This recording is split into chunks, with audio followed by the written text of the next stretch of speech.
An Engineer's Story by Amelia B. Edwards. His name, sir, was Matthew Price. Mine is Benjamin Hardy. We were born within a few days of each other, bred up in the same village, taught at the same school. I cannot remember the time when we were not close friends. Even as boys, we never knew what it was to quarrel. We had not a thought, we had not a possession, that was not in common. We would have stood by each other, fearlessly, to the death. It was such a friendship as one reads about sometimes in books. Fast and firm as the great tors upon our native moorlands, true as the sun in the heavens.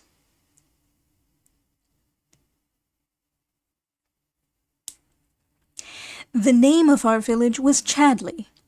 Lifted high above the pasture flats, which stretched away at our feet like a measureless green lake and melted into mist on the furthest horizon, it nestled, a tiny, stone-built hamlet, in a sheltered hollow about midway between the plain and the plateau. Above us, rising ridge beyond ridge, slope beyond slope, spread the mountainous moor country, bare and bleak for the most part, with here and there a patch of cultivated field or hardy plantation, and crowned highest of all with masses of huge grey crag, abrupt, isolated, hoary, and older than the deluge. These were the tors. Druid's Tor, King's Tor, Castle Tor, and the like. Sacred places, as I have heard, in the ancient time, where crownings, burnings, human sacrifices, and all kinds of bloody heathen rites were performed. Bones, too, had been found there, and arrowheads, and ornaments of gold and glass. I had a vague awe of the tors in those boyish days, and would not have gone near them after dark for the heaviest bribe. I have said that we were born in the same village. He was the son of a small farmer named William Price, and the eldest of a family of 7. I was the only child of Ephraim Hardy, the Chadley blacksmith, a well-known man in those parts, whose memory is not forgotten to this day. Just so far as a farmer is supposed to be a bigger man than a blacksmith,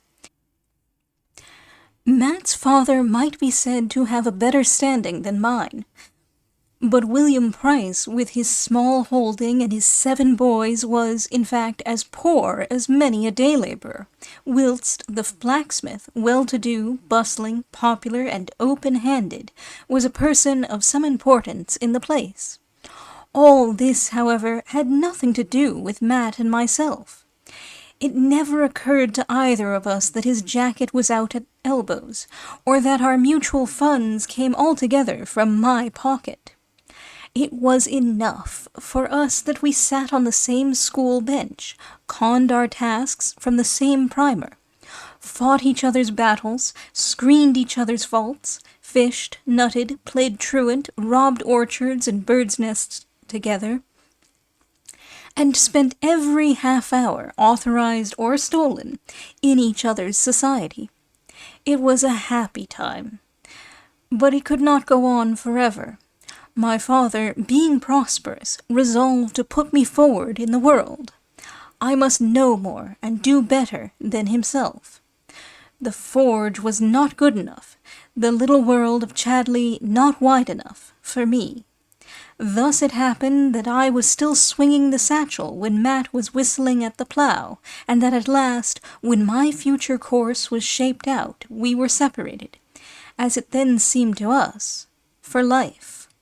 For blacksmith's son as I was, furnace and forge, in some form or other, pleased me best, and I chose to be a working engineer. So my father by and by apprenticed me to a Birmingham ironmaster, and, having bidden farewell to Matt and Chadley, and the grey old tors in the shadow of which I had spent all the days of my life, I turned my face northward, and went over into the Black Country. I am not going to dwell on this part of my story, how I worked out the term of my apprenticeship, How, when I had served my full time and become a skilled workman, I took Matt from the plough and brought him over to the Black Country, sharing with him lodging, wages, experience, all in short that I had to give. How he, naturally quick to learn and brimful of quiet energy, worked his way up a step at a time and came by and by to be a first hand in his own department. How, during all these years of change and trial and effort, the old boyish affection never wavered or weakened, but went on, growing with our growth and strengthening with our strength, are facts which I need do no more than outline in this place. About this time, it will be remembered that I speak of the days when Matt and I were on the bright side of 30. It happened that our firm contracted to supply 6 first-class locomotives to run on the new line, then in process of construction, between Turin and Genoa. It was the first Italian order we had taken. We had had dealings with France, Holland, Belgium, Germany, but never with Italy. The connection, therefore, was new and valuable, all the more valuable because our Transalpine neighbours had but lately begun to lay down the iron roads, and would be safe to need more of our good English work as they went on. So the Birmingham firm set themselves to the contract with a will, lengthened our working hours, increased our wages, took on fresh hands, and determined, if energy and promptitude could do it, to place themselves at the head of the Italian labour market, and stay there. They deserved and achieved success. The 6 locomotives were not only turned out to time, but were shipped, dispatched, and delivered with a promptitude that fairly amazed our Piedmontese consignee. I was not a little proud, you may be sure, when I found myself appointed to superintend the transport of the engines. Being allowed a couple of assistants, I contrived that Matt should be one of them, and thus we enjoyed together the first great holiday of our lives. It was a wonderful change for 2 Birmingham operatives fresh from the Black Country. The fairy city, with its crescent background of Alps, the port crowded with strange shipping, the marvellous blue sky and the bluer sea. The painted houses on the quays, the quaint cathedral faced with black and white marble, the street of jewellers like an Arabian Nights bazaar, the street of palaces, with its Moorish courtyards, its fountains and orange trees, the women veiled like brides, the galley slaves chained 2 and 2, the processions of priests and friars, the everlasting clangor of bells, the babble of a strange tongue, the singular lightness and brightness of the climate, made altogether such a combination of wonders that we wandered about the first day in a kind of bewildered dream, like children at a fair. Before that week was ended, being tempted by the beauty of the place and the liberality of the pay, we had agreed to take service with the Turin and Genoa Railway Company, and to turn our backs upon Birmingham forever. Then began a new life, a life so active and healthy, so steeped in fresh air and sunshine, that we sometimes marvelled how we could have endured the gloom of the Black Country.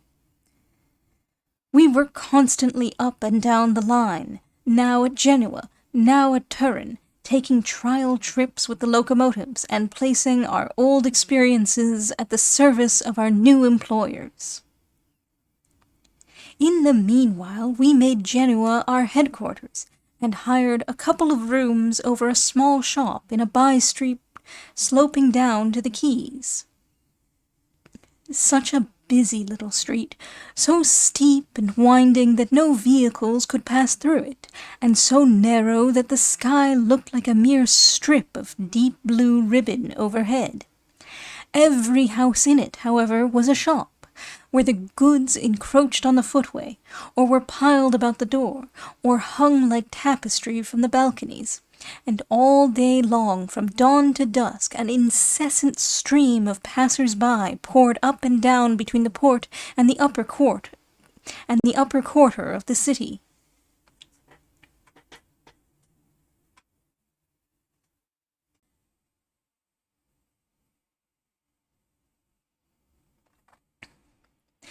Our landlady was the widow of a silver worker, and lived by the sale of filigree ornaments, cheap jewelry, combs, fans, and toys in ivory and jet. She had an only daughter named Gianetta, who served in the shop, and was simply the most beautiful woman I ever beheld. Looking back across this weary chasm of years and bringing her image before me, as I can and do, with all the vividness of life, I am unable even now to detect a flaw in her beauty. I do not attempt to describe her. I do not believe there is a poet living who could find the words to do it. But I once saw a picture that was somewhat like her, not half so lovely, but still like her. And, for aught I know, that picture is still hanging where I last looked at it, upon the walls of the Louvre. It represented a woman with brown eyes and golden hair, looking over her shoulder into a circular mirror, held by a bearded man in the background. In this man, as I then understood, the artist had painted his own portrait. In her, the portrait of the woman he loved. No picture that I ever saw was half so beautiful, and yet it was not worthy to be named in the same breath with Gianetta Conaglia. You may be certain the widow's shop did not want for customers.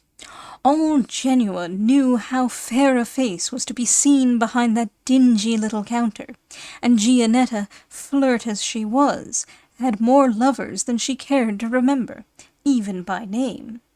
Gentle and simple, rich and poor, from the red-capped sailor buying his earrings or his amulet, to the nobleman carelessly purchasing half the filigrees in the window, she treated them all alike, encouraged them, laughed at them, led them on and turned them off at her pleasure. She had no more heart than a marble statue, as Matt and I discovered by and by, to our bitter cost. I cannot tell to this day how it came about, or what first led me to suspect how things were going with us both. But long before the waning of that autumn a coldness had sprung up between my friend and myself. It was nothing that could have been put into words. It was nothing that either of us could have explained or justified to save his life. We lodged together, ate together, worked together, exactly as before. We even took our long evening's walk together, when the day's labor was ended, and except perhaps that we were more silent than of old, no mere looker-on could have detected a shadow of change. Yet there it was, silent and subtle, widening the gulf between us every day. It was not his fault. He was too true and gentle-hearted to have willingly brought about such a state of things between us. Neither do I believe, fiery as my nature is, that it was mine. It was all hers from first to last, the sin and the shame and the sorrow. If she had shown a fair and open preference for either of us, no real harm could have come of it. I would have put any constraint upon myself, and heaven knows, have borne any suffering to see Matt really happy. I know that he would have done the same, and more if he could, for me. But Gianetta cared not one sou for either. She never meant to choose between us. It gratified her vanity to divide us. It amused her to play with us. It would pass my power to tell how, by 1,000 imperceptible shades of coquetry, by the lingering of a glance, the substitution of a word, the flitting of a smile, she contrived to turn our heads and torture our hearts and lead us on to love her. She deceived us both. She buoyed us both up with hope. She maddened us with jealousy. She crushed us with despair. For my part, when I seemed to wake to a sudden sense of the ruin that was about our path, and I saw how the truest friendship that ever bound two lives together was drifting on to wreck and ruin, I asked myself whether any woman in the world was worth what Matt had been to me, and I to him. But this was not often. I was readier to shut my eyes upon the truth than to face it, and so lived on, wilfully, in a dream. Thus the autumn passed away, and winter came, the strange, treacherous Genoese winter, green with olive and ilex, brilliant with sunshine, and bitter with storm. Still, rivals at heart and friends on the surface, Matt and I lingered on in our lodging in the Vicolo Balba. Still Gianetta held us with her fatal wiles and her still more fatal beauty. At length there came a day when I felt I could bear the horrible misery and suspense of it no longer. The sun, I vowed, should not go down before I knew my sentence. She must choose between us. She must either take me or let me go. I was reckless. I was desperate. I was determined to know the worst or the best. If the worst, I would at once turn my back upon Genoa, upon her, upon all the pursuits and purposes of my past life, and begin the world anew. This I told her passionately and sternly, standing before her in the little parlour at the back of the shop, one bleak December morning.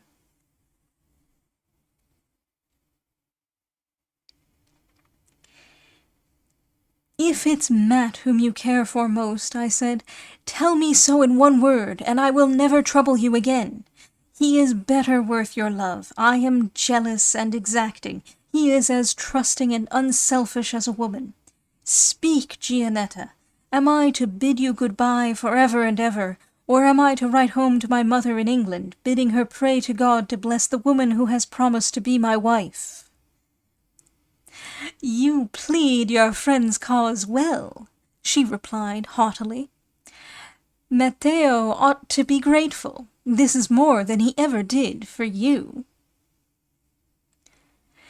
"Give me my answer, for pity's sake," I exclaimed, "and let me go."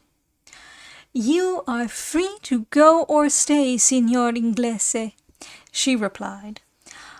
"I am not your jailer." "Do you bid me leave you?" "Beata madre, not I." "Will you marry me if I stay?" She laughed aloud, such a merry, mocking, musical laugh, like a chime of silver bells. "You ask too much," she said. "Only what you have led me to hope these 5 or 6 months past." "That is just what Matteo says. How tiresome you both are." "Oh, Gianetta," I said passionately, "be serious for one moment. I am a rough fellow, it is true, not half good enough or clever enough for you, but I love you with my whole heart, and an emperor could do no more." "I am glad of it," she replied. "I do not want you to love me less." "Then you cannot wish to make me wretched. Will you promise me?" "I promise nothing," said she, with another burst of laughter, "except that I will not marry Matteo."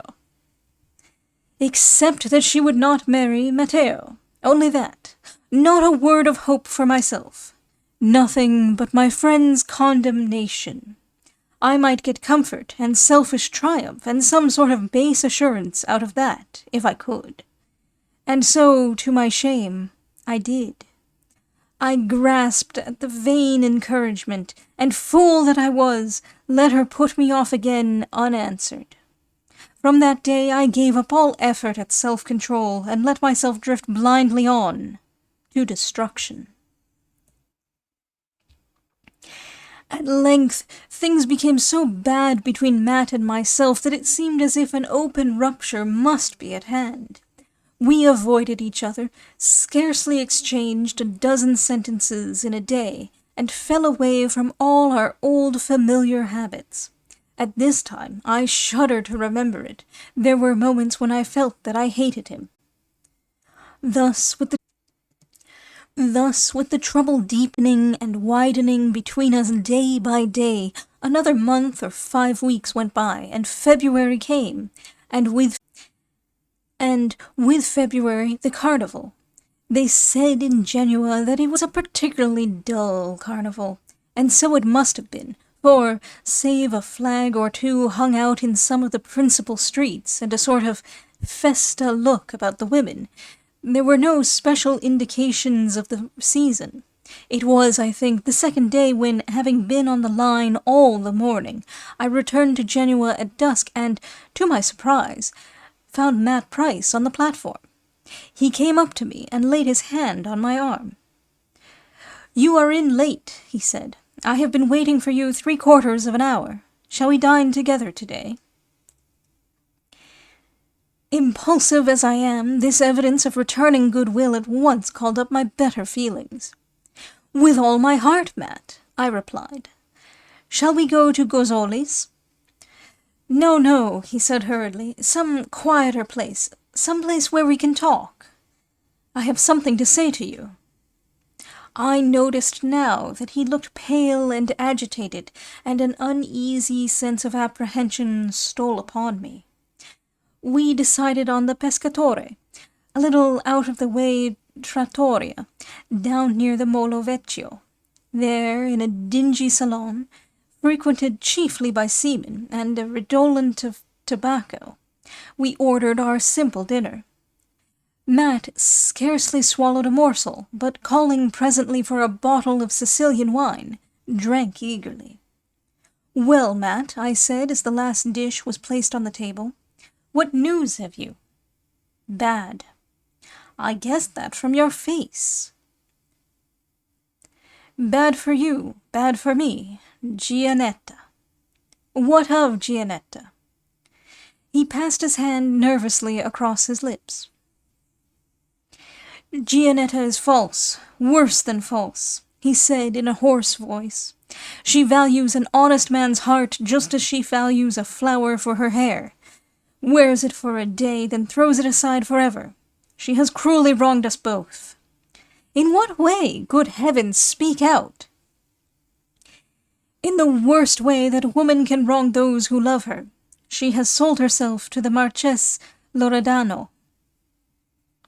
The blood rushed to my head and face in a burning torrent.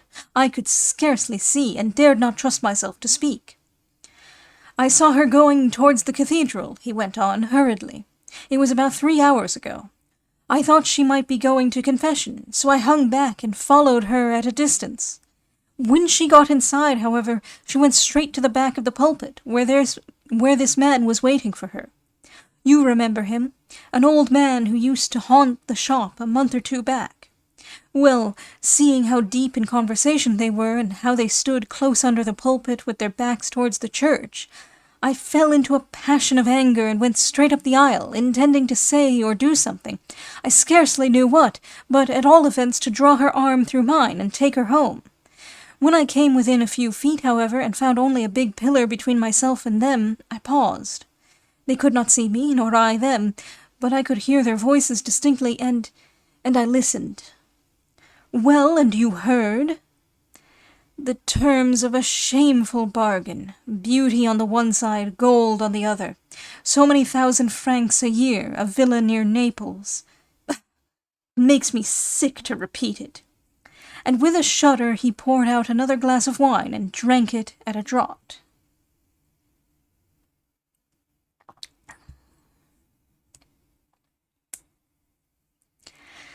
"After that," he said, presently, "I made no effort to bring her away. The whole thing was so cold-blooded, so deliberate, so shameful, that I felt I had only to wipe her out of my memory and leave her to her fate. I stole out of the cathedral and walked about here by the sea for ever so long, trying to get my thoughts straight. Then I remembered you, Ben, and the recollection of how this wanton had come between us and broken up our lives drove me wild. So I went up to the station and waited for you. I felt you ought to know it all, and I thought perhaps that we might go back to England together." The Marchese Loredano! It was all that I could say, all that I could think. As Matt had just said of himself, I felt like one stunned. "There is one other thing I may as well tell you," he added reluctantly. "If only to show you how false a woman can be. We were to have been married next month." "We? Who? What do you mean?" "I mean that we were to have been married, Gianetta and I." A sudden storm of rage, of scorn, of incredulity swept over me at this, and seemed to carry my senses away. "You?" I cried. "Gianetta marry you? I don't believe it." "I wish I had not believed it," he replied, looking up, as if puzzled by my vehemence. "But she promised me, and I thought, when she promised it, she meant it." "She told me weeks ago that she would never be your wife." His color rose, his brow darkened, but when his answer came, it was as calm as the last. "Indeed," he said. "Then it is only one baseness more. She told me that she had refused you, and that was why we kept our engagement secret."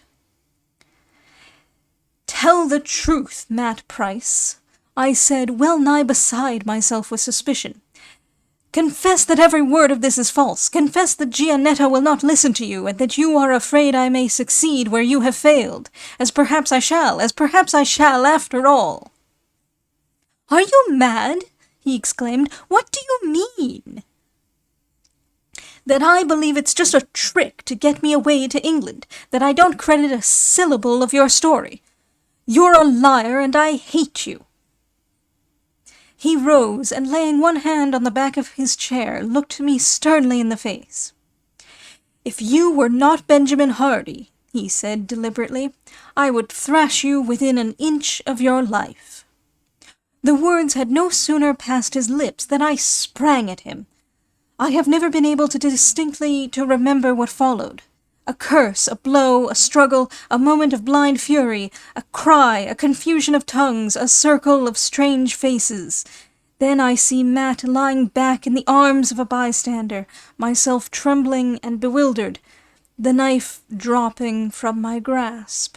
Blood upon the floor, blood upon my hands, blood upon his shirt, and then I hear those dreadful words, "Oh, Ben, you have murdered me!"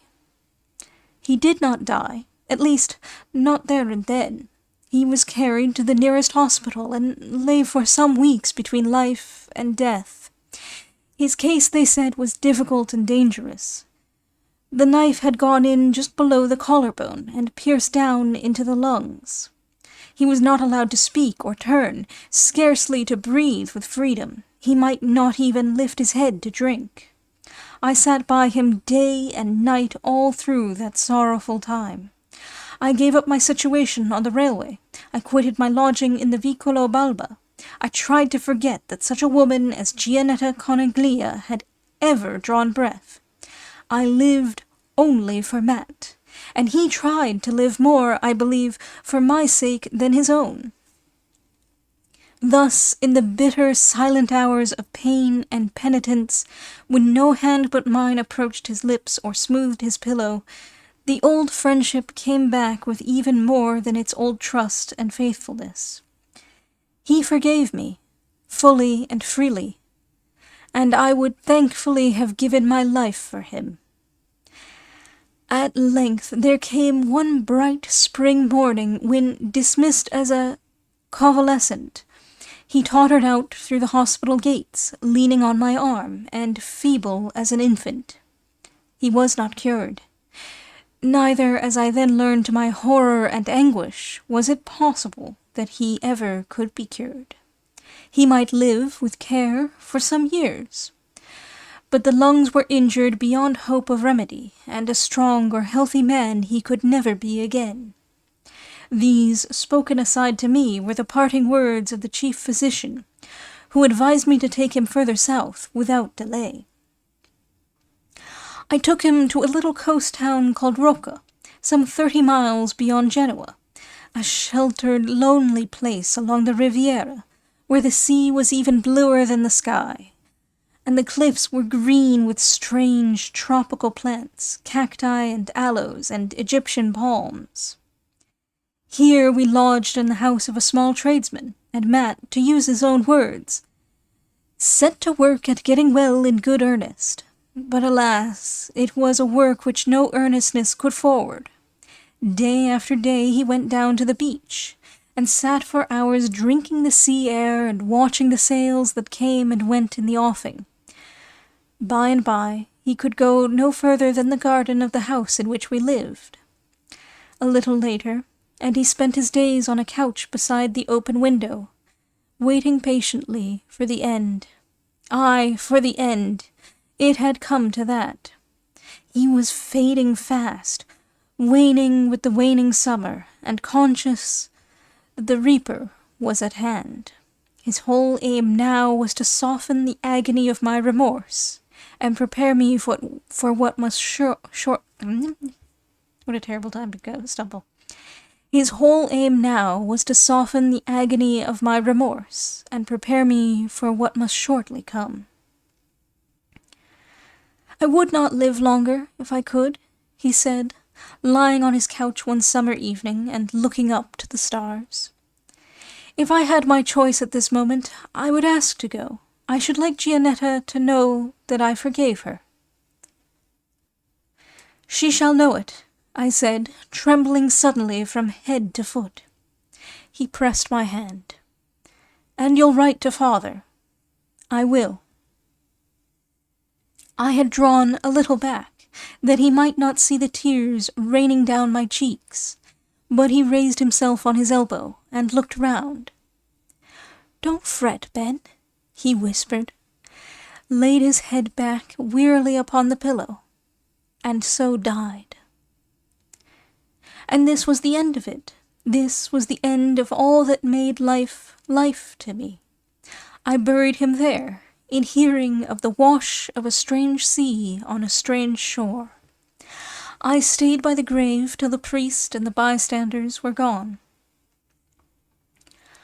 I saw the earth filled in to the last sod, and the grave digger stamped it down with his feet.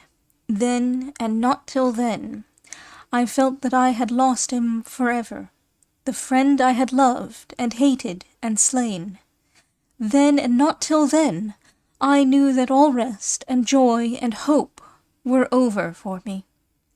From that moment my heart hardened within me, and my life was filled with loathing.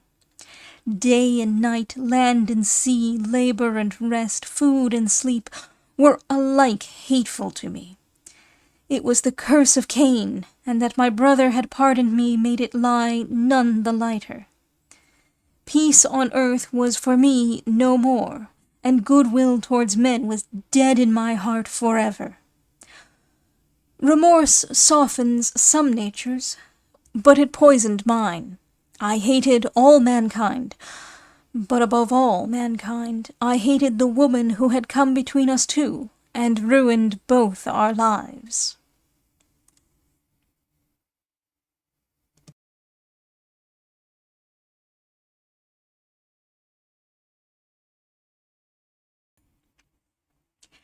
He had bidden me seek her out, and be the messenger of his forgiveness. I had sooner have gone down to the port of Genoa and taken upon me the serge cap and shotted chain of any galley slave at his toil in the public works. But for all that I did my best to obey him. I went back, alone and on foot. I went back, intending to say to her, Gianetta Coneglia, he forgave you, but God never will. But she was gone.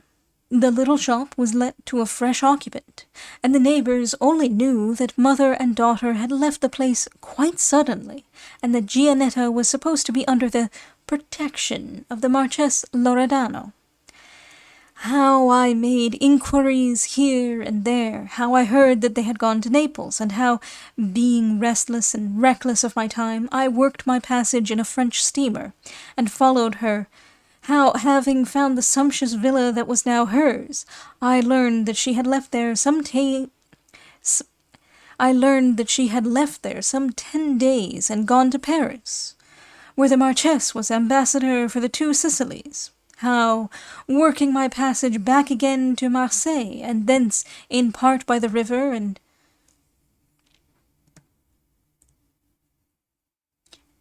in part by the rail, I made my way to Paris. How, day after day, I paced the streets and the parks, watched at the ambassador's gates, followed his carriage, and at last, after weeks of waiting, discovered her address.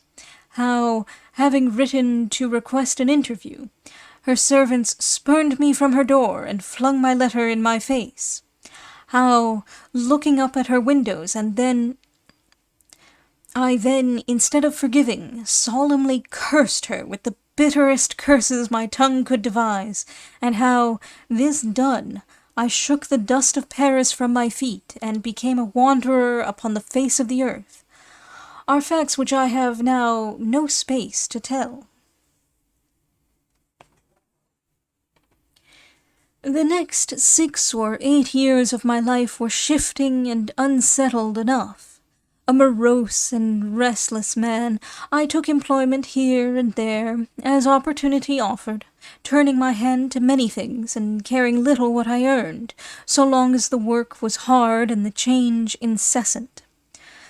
First of all, I engaged myself as chief engineer in one of the French steamers plying between Marseille and Constantinople. At Constantinople, I changed to one of the Austrian Lloyd's boats, and worked for some time to and from Alexandria, Jaffa, and those parts. After that, I fell in with a party of Mr. Layard's men at Cairo, and so went up the Nile and took a turn at the excavations of the mound of Nimrod.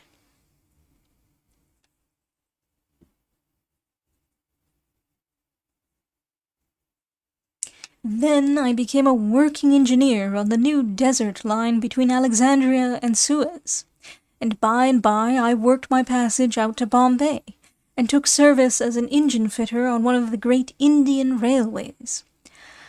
I stayed a long time in India. That is to say, I stayed nearly 2 years, which was a long time for me, and I might not even have left so soon, before the war that was declared just then with Russia. That tempted me, for I loved danger and hardship as other men love safety and ease, and as for my life, I had sooner have parted from it than kept it, any day. So I came straight back to England, betook myself to Portsmouth, where my testimonials at once procured me the sort of berth I wanted. I went out to the Crimea in the engine-room of one of Her Majesty's war steamers. I served with the fleet, of course, while the war lasted, and when it was over, went wandering off again, rejoicing in my liberty. This time I went to Canada, and after working on a railway then in progress near the American frontier, I presently passed over into the States, journeyed from north to south, crossed the Rocky Mountains, tried a month or 2 of life in the gold country, and then, being seized with a sudden, aching, unaccountable longing to revisit that solitary grave so far away on the Italian coast, I turned my face once more towards Europe. Poor little grave! I found it rank with weeds, the cross half shattered, the inscription half effaced. It was as if no one had loved him, or remembered him. I went back to the house in which we had lodged together. The same people were still living there, and made me kindly welcome. I stayed with them for some weeks. I weeded and planted and trimmed the grave with my own hands, and set up a fresh cross in pure white marble. It was the first season of rest that I had known since I laid him there, and when at last I shouldered my knapsack and set forth again to battle with the world, I promised myself that, God willing, I would creep back to Rocca when my days drew near to ending, and be buried by his side.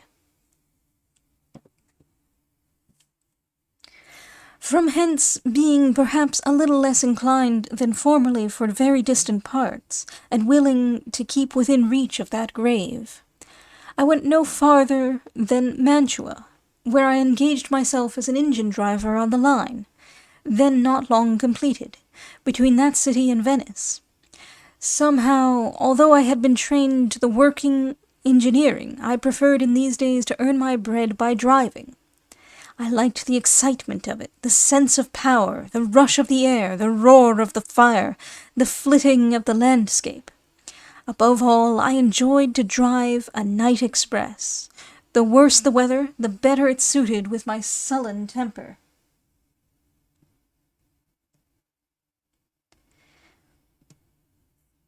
For I was as hard and harder than ever. The years had done nothing to soften me. They had only confirmed all that was blackest and bitterest in my heart.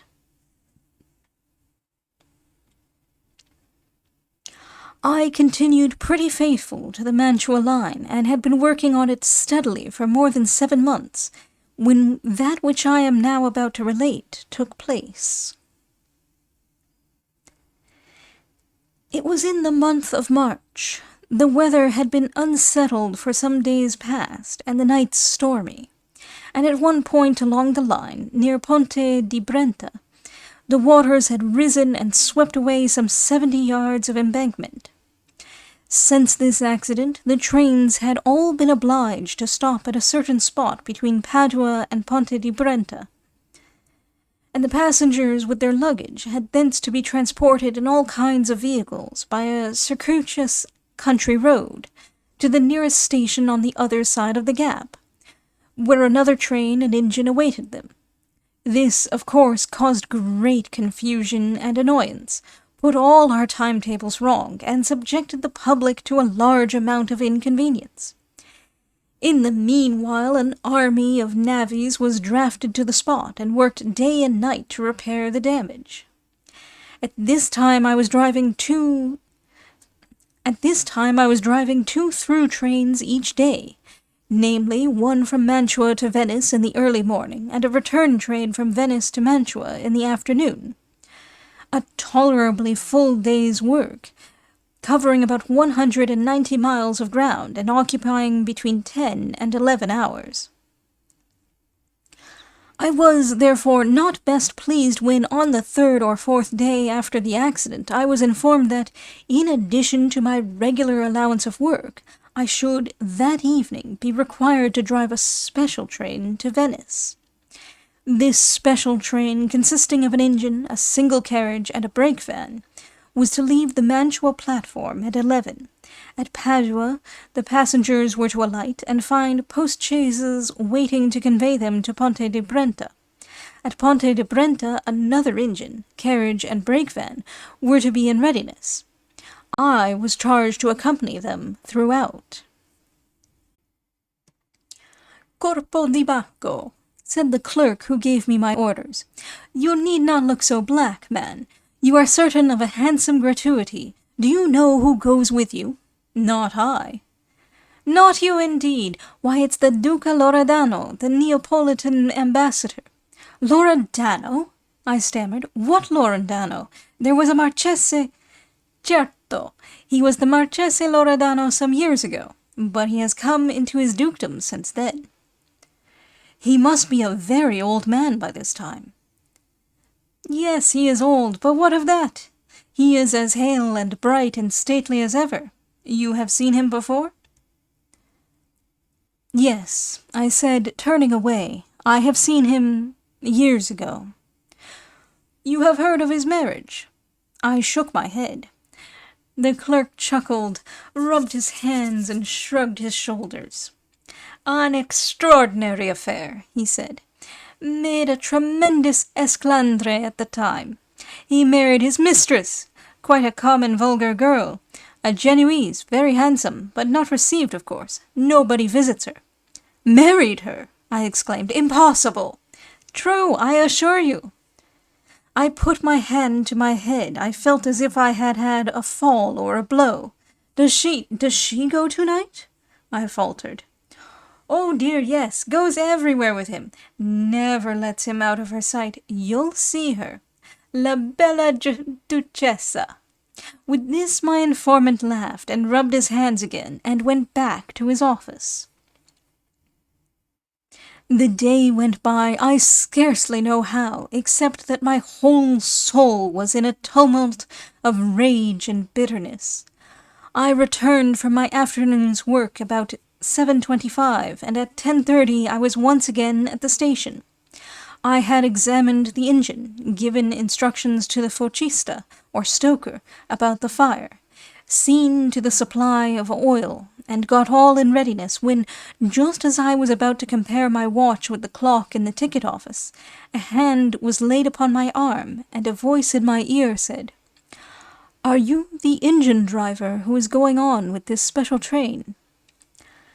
I had never seen the speaker before.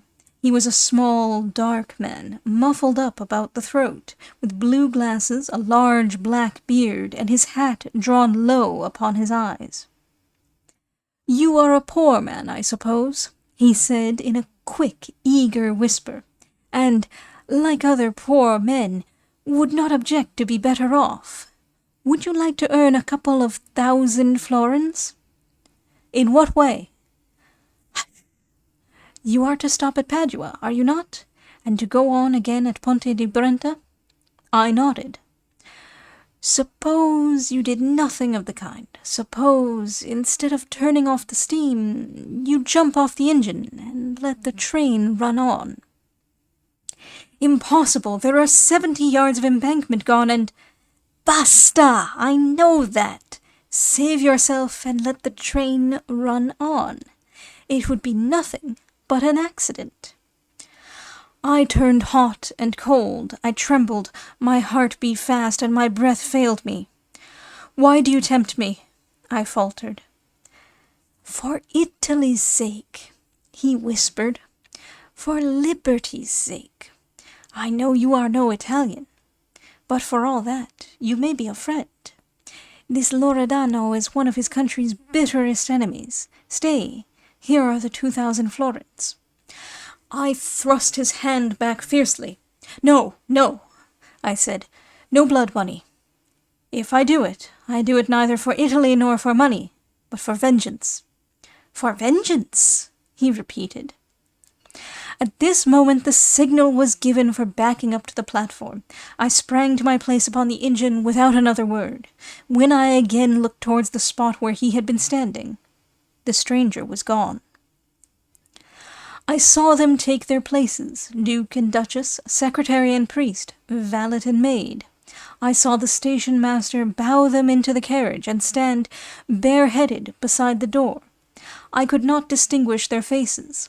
The platform was too dusk, and the glare from the engine fire too strong.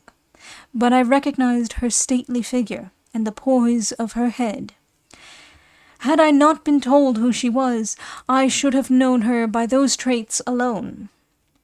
Then the guard's whistle shrilled out, and the station-master made his last bow. I turned the steam on, and we started. My blood was on fire. I no longer trembled or hesitated. I felt as if every nerve was iron, and every pulse instinct with deadly purpose. She was in my power, and I would be avenged. She should die, she for whom I had stained my soul with my friend's blood. She should die in the plenitude of her wealth and her beauty, and no power on earth should save her. The stations flew past. I put on more steam. I bade the firemen heap in the coke and stir the blazing mass. I would have outstripped the wind had it been possible. Faster and faster, hedges and trees, bridges and stations flashing past, villages no sooner seen than gone, telegraph wires twisting and dipping and twining themselves in one with the awful swiftness of our pace. Faster and faster, till the fireman at my side looks white and scared and refuses to add more fuel to the furnace.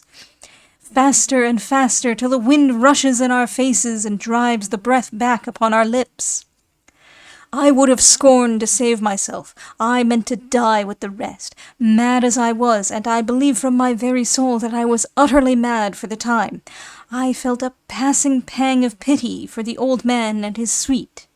I would have spared the poor fellow at my side too, if I could, but the pace at which we were going made escape impossible. Vicenza was past, a mere confused vision of lights. Poggiana flew by, at Padua but 9 miles distant. Our passengers were to alight. I saw the fireman's face turned upon me in remonstrance. I saw his lips move, though I could not hear a word. I saw his expression change suddenly from remonstrance to a deadly terror, and then, merciful heaven! Then for the first time I saw that he and I were no longer alone upon the engine. There was a third man standing on my right hand, as the fireman was standing on my left. A tall, stalwart man, with short curling hair, and a flat Scotch cap upon his head. As I fell back in the first shock of surprise, he stepped nearer, took my place at the engine, and turned the steam off. I opened my lips to speak to him. He turned his head slowly, and looked me in the face. Matthew Price! I uttered one long, wild cry, flung my arms wildly up above my head, and fell as if I had been smitten with an axe. I am prepared for the objections that may be made to my story. I expect, as a matter of course, to be told that this was an optical illusion, or that I was suffering from pressure on the brain, or even that I labored under an attack of temporary insanity. I have heard all these arguments before, and if I may be forgiven for saying so, I have no desire to hear them again. My own mind has been made up upon this subject for many a year. All that I can say, all that I know is, that Matthew Price came back from the dead to save my soul and the lives of those whom I, in my guilty rage, would have hurried to destruction. I believe this as I believe in the mercy of heaven and the forgiveness of repentant sinners.